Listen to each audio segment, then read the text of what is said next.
dear viewers, we have been joined by our first guest for this evening, Lieutenant Colonel Ammar Alsarraf, Acting Head of Supportive Services Section of Cybercrime Department, CID, Ministry of Information in Kuwait. Welcome to Hala Kuwait. Hello, my dear Rita. Thank you very much for receiving me today, and most welcome to our viewers as well.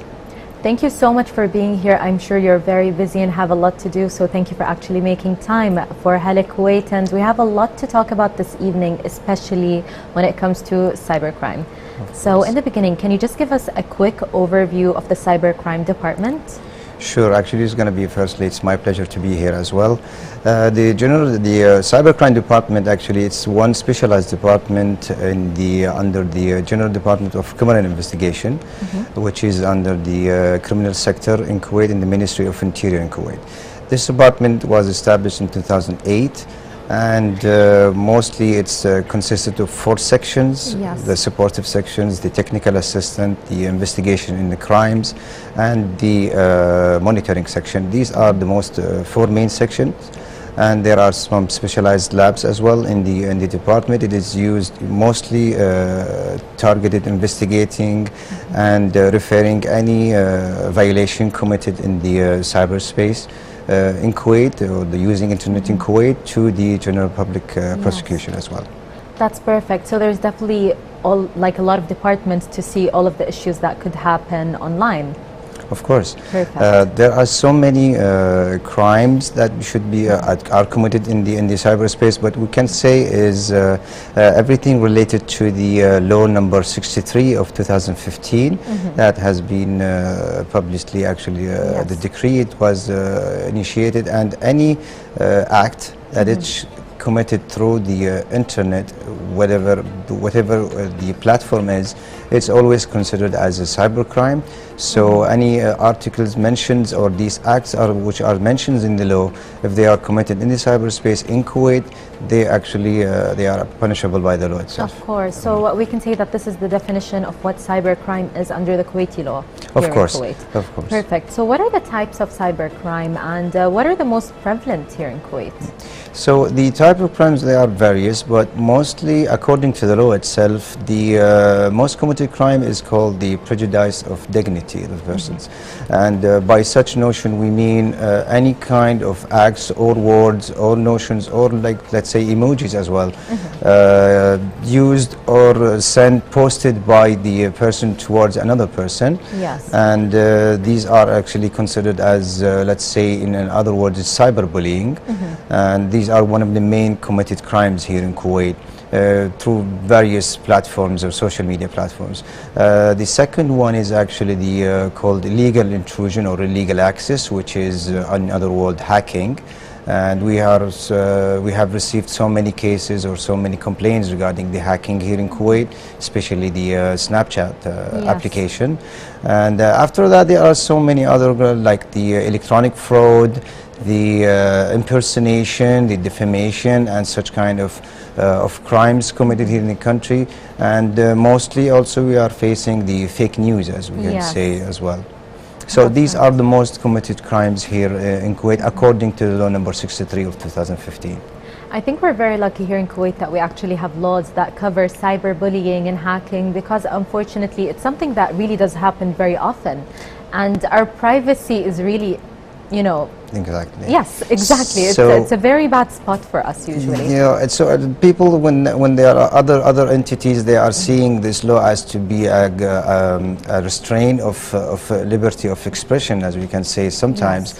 But we are, on the other hand, we are preserving the dignity of others, because sometimes you are free to speak, to say your opinion. You have the freedom of speech, but as long as it does not breach the other person's liberty or personality, you are free to express yourself on the subject itself, to be objective, sorry, not to be subjective and attack the person himself. So we are very lucky to have such laws. Everything is organized here in the country, and we need to assure the citizens or the expatriates in the country, if they are encountering any kind of problems on the cyberspace or in the internet, they can head to the department as well. I definitely agree with you. These laws really do make sure that we keep our self-respect, respect others, and also, stay safe while we're using the internet or any online application. So how can a citizen or expat actually go and file for such an order for an issue like that to do with cybercrime? Okay, so because there are certain procedures that should be following up according to each complaint, we require every person who wants to file his complaint to come to the department actually, because there are certain steps that we should follow to make sure that whatever the person is encountering should be according to the law and if it consists of a crime or not. So mostly what we are requiring is the person himself. We need his presence to be in the department so that we can make sure that he is the one who wants to file a complaint, and then bringing up all the necessary information required by him. So these are the way of registering a complaint here in the country. If you want to just say that there are reporting of an issue or a crime, we have initiated a service, a WhatsApp service actually, in English as well. And in there you can actually join us or send any reports or any complaints you can find, and most of the required questions are actually there in the WhatsApp service. Perfect. So there's definitely steps that we can follow. So what can we expect when we actually get there? So let's say I have had someone that has disrespected me or bullied me through an online application. Do they actually have to go through my phone and no, check actually, it out? what we require actually is mostly photocopies of the complaint itself, or the sentence, or the cyberbullying sentence, of course. And we need photocopies, and the civil ID that you are a regular citizen here living in Kuwait, your identities like information, essential information, such as phone number or full name, address, so that we can reach you out in case we have reached up to the convict itself, and then when the complaint is referred to the prosecution, then we can contact you so that you can go to the public prosecutor and say what you have to say, and then continue the case itself in the court. That's really great. So it's pretty easy to file this complaint, and no one has to really go through your phone or belongings. No, so not at that's all. actually really amazing. So what are the cyber department's initiatives and cooperative efforts to spread awareness for the perilous city of cybercrime? So the cybercrime department here in Kuwait is actually participating in various awareness campaigns, such as being in the malls or participating in seminars. There are actually one seminar actually at the moment, and our friends are in the departments are there, are participating in it. And then there are so many other actions or events we can participate in, trying to raise up the awareness in the various educational establishments, such as schools, universities, and of course our social media accounts, which are very official social media accounts.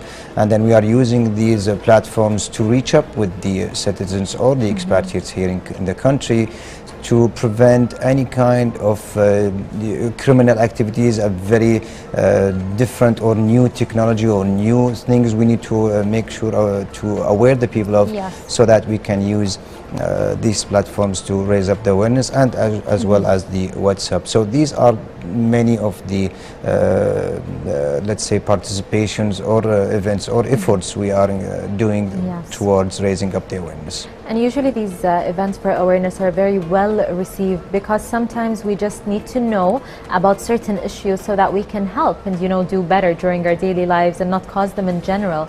But how can the social security system actually be strengthened? Sure. Social security, we mean by that is actually if you have encountered a problem or in cyberspace, you are a victim of cyberspace. So you have to be engaging with your friends or your families to raise up the awareness between them. If you have received an information you are not sure about it, you can actually stop this information, so that you can prevent of doing or spreading fake news, for example.